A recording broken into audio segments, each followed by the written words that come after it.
Assalamualaikum warahmatullahi wabarakatuh.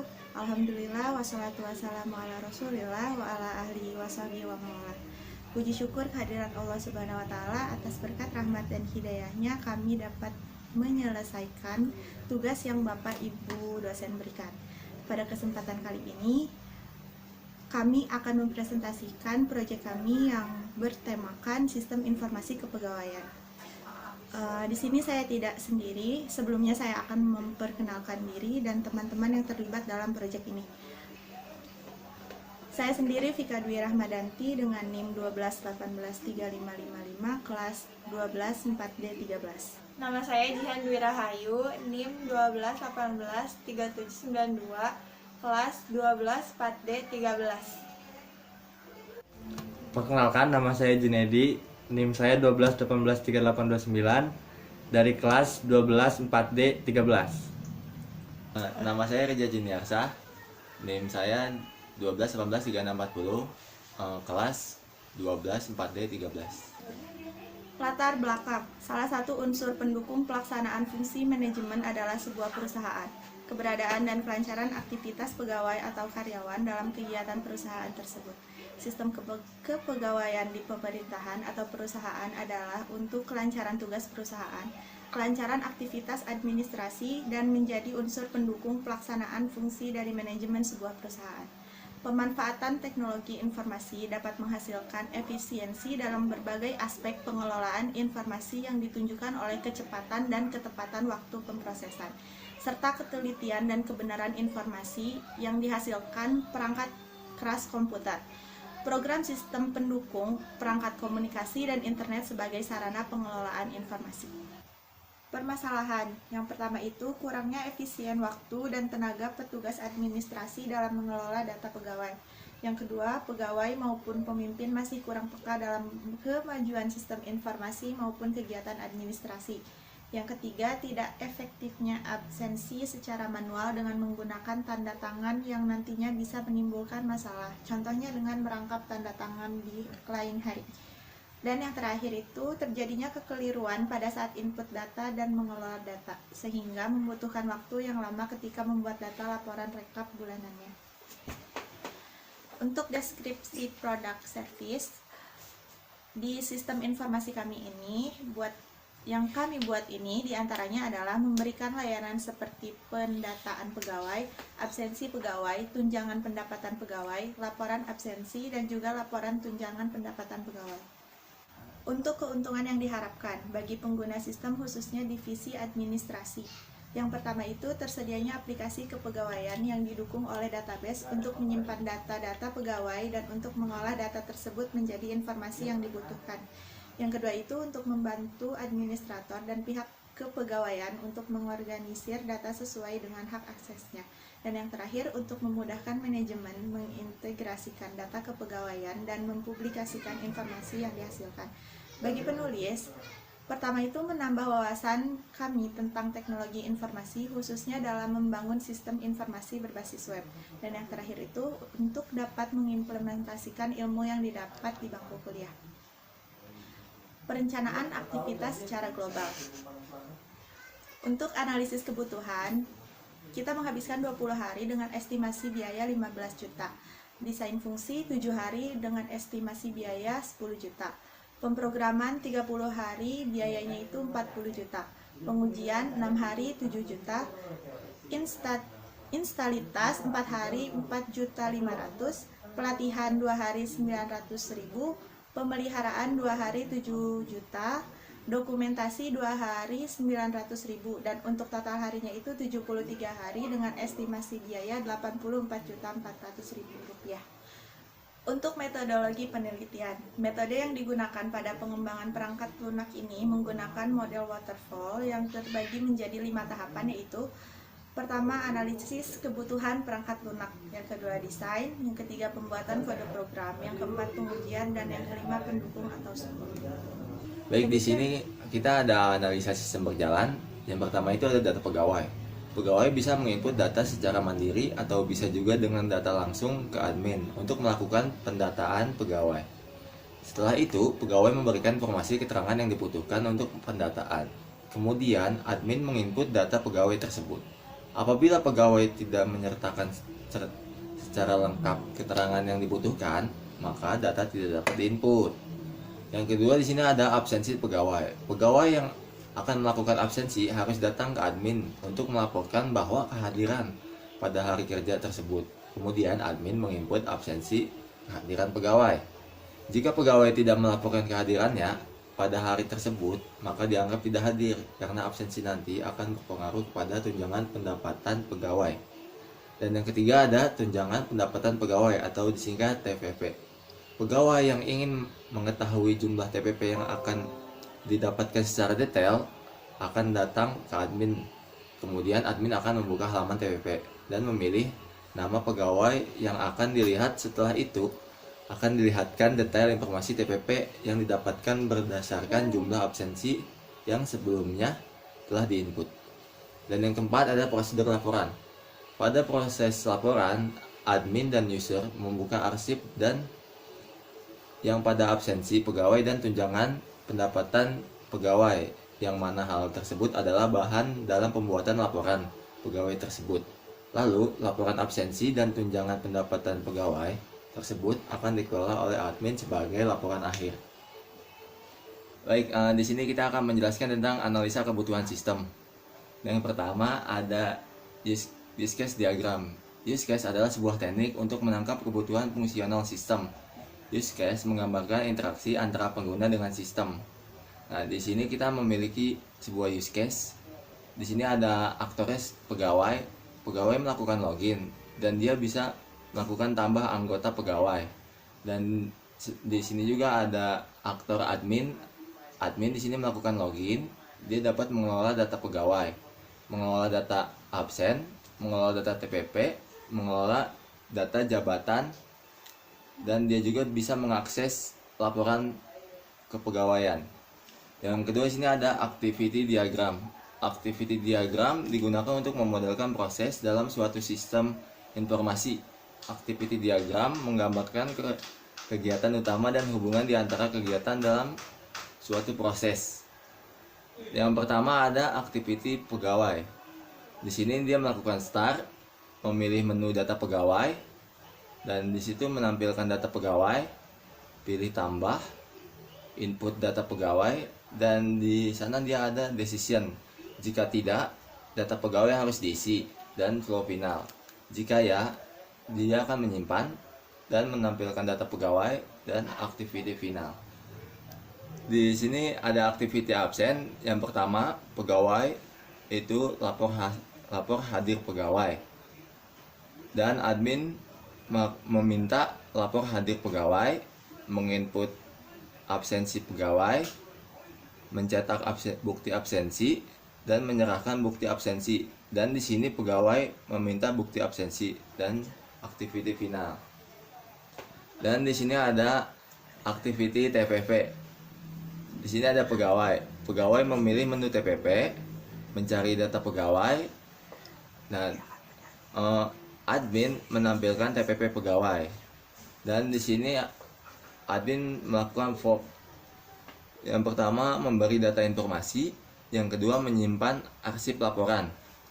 Dan di sini admin melakukan join dan diterima oleh pegawai, yaitu dengan melihat detail informasi TPP, dan pegawai melakukan print out bukti TPP dan activity final. Dan di sini ada activity laporan. Activity laporan yaitu admin membuka arsip data dan melakukan fork. Yang pertama absen, pegawai, dan TPP, dan dia melakukan join dan membuat laporan. Dan admin melakukan fork, yaitu melakukan laporan absensi, laporan data pegawai, laporan TPP, dan dia menjoinkannya lagi menjadi melakukan laporan akhir dan activity final. Dan selanjutnya ada ERD, yaitu Entity Relation Diagram, yaitu permodelan basis data relasional. ERD menggambarkan hubungan antara satu entitas yang memiliki sejumlah atribut dengan entitas yang lain, yang digunakan oleh perancang untuk memodelkan data yang nantinya akan dikembangkan menjadi database.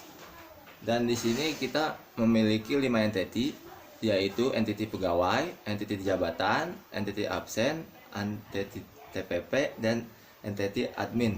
Entity pegawai memiliki atribut ID pegawai, ID jabatan, NIP, nama, jenis kelamin, foto, agama, pendidikan, status, alamat, paspor, dan username. Dan dia melakukan relasi, yaitu memiliki sebuah entity yaitu jabatan. Jabatan memiliki atribut ID jabatan, nama jabatan, tunjangan, dan golongan. Entity jabatan memiliki relasi, yaitu dikelola oleh entity admin. Entity admin memiliki atribut. Atributnya yaitu ID admin, username, nama, level, paspor. Dan entity admin memiliki relasi, yaitu mengelola entity TPP. Entity TPP memiliki atribut, yaitu ID TPP, ID pegawai, jumlah TPP, tanggal, tahun, jumlah potongan, dan bulan. Entity TPP memiliki relasi, yaitu mempengaruhi entity absen. Entity absen memiliki atribut ID absen, ID pegawai, hadir, izin, tidak hadir, bulan, dan tanggal. Selanjutnya, ada web untuk admin. Yang pertama, halaman login. Di sini admin login menggunakan username dan juga password. Ada halaman dashboard.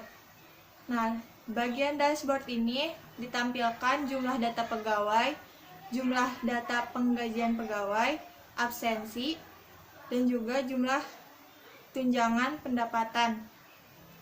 Untuk tabel masternya ada data pegawai, absensi, tunjangan pegawai, laporan, dan juga data user atau hak akses. Untuk selanjutnya ada halaman data pegawai. Di sini ada format, nomor, NIP, nama, jenis kelamin, agama, foto, nama jabatan, pendidikan, status kepegawaian, alamat lengkap. Nah, dan juga di sini kita bisa mengedit dan juga menghapus data pegawai. Selanjutnya ada halaman tambah pegawai.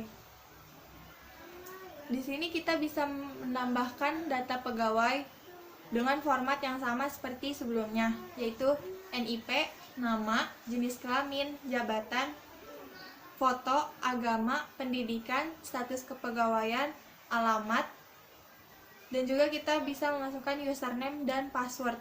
Kemudian klik submit, selanjutnya sukses. Selanjutnya ada halaman data jabatan. Pada halaman data jabatan ditampilkan nama-nama jabatan dengan format, nama jabatan, golongan, dan juga keterangan gaji pada setiap jabatan tersebut. Selanjutnya ada halaman absensi pegawai. Untuk menambahkan absensi pegawai, kita harus mencari nama pegawai tersebut yang akan di-input absensinya. Kemudian kita isi status presensi hadir, status presensi izin, dan juga status presensi tidak hadir. Kemudian klik isi absen. Selanjutnya ada halaman tunjangan pendapatan pegawai. Untuk melihat tunjangan pendapatan pegawai, kita klik form cari pegawai, kemudian kita pilih pegawai mana yang datanya akan dilihat.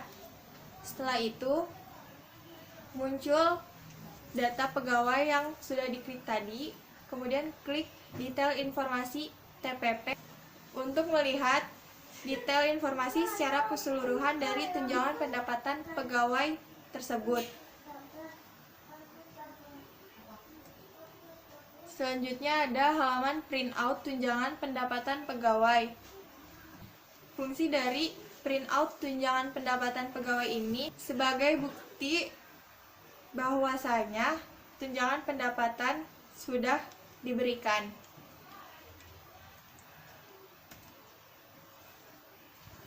Selanjutnya ada halaman laporan data pegawai. Di sini disediakan data pegawai secara keseluruhan dengan format yang sama. Pada halaman laporan data pegawai, kita bisa memprint out data pegawai secara keseluruhan. Untuk mencetak data pegawai secara keseluruhan, kita bisa klik button print laporan. Kemudian muncul from atau halaman print out data pegawai. Setelah itu kita pilih tata letak yang diinginkan. Di sini pilihannya ada landscape dan juga portrait. Kemudian klik button cetak.